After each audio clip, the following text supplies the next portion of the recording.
Recently, the Pentagon, with the approval of the Secretary of Defense, colluded to determine it's good that women go to the front lines of battle. First time in American history and in almost every other civilization, we're saying it's okay to send our women into harm's way. Most recently, two generals, they said that not only should women be allowed to go into the front lines of battle, but we should draft them. When it comes to that, should we ever need to draft, then women should be drafted too. Now, I don't know if these generals were just trying to push it to show the absurdity of the current thinking regarding women in the military. Regardless, we're going to take him very seriously. What is the Christian position? What do we say to our government about wanting to draft and enlist our women to go to the front lines? Keep your laws off of our women's bodies is not going to do, because the government has laws all over our bodies all the time. So what is the Christian position on this? This is a most excellent opportunity for us to consider two important Christian concepts. Number one is hermeneutics. How do we build a theological case? How do we build a system of theology on the role of women in combat where we don't have a verse that says women should never go to the front? They can serve as nurses and cooks, administrative staff, but they can't go to the front line. We don't have that verse, and so it calls on us to try to take a look, to survey the Bible and pull together as many non-direct, non-specific, no explicit verses say this is the role of women. So we need to take a look at other verses and come up with a conclusion.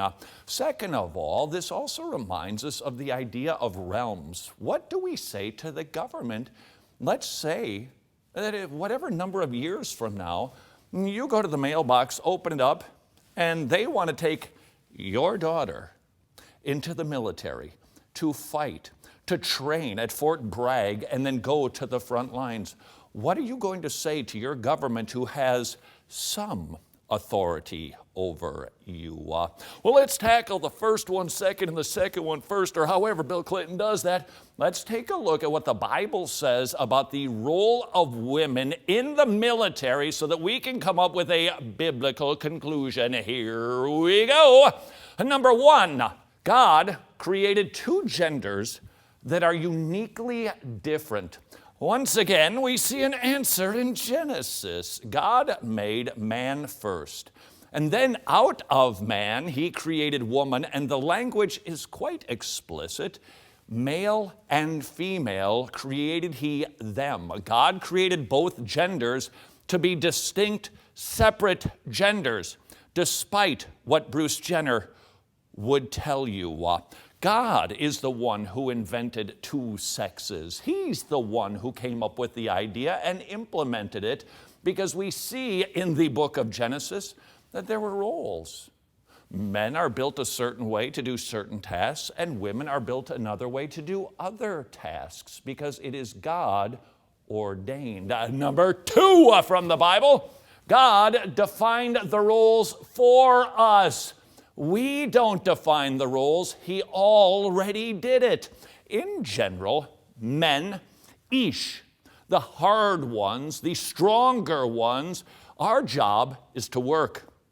Now, because of the curse, it's sometimes a bit of a toil. It can be very frustrating. Computers crash. That's because of the fall. But basically, work is good, and that is our realm, to be the provider and the protector. But the Isha, the soft one, the woman, childbearing and nurturing. Why?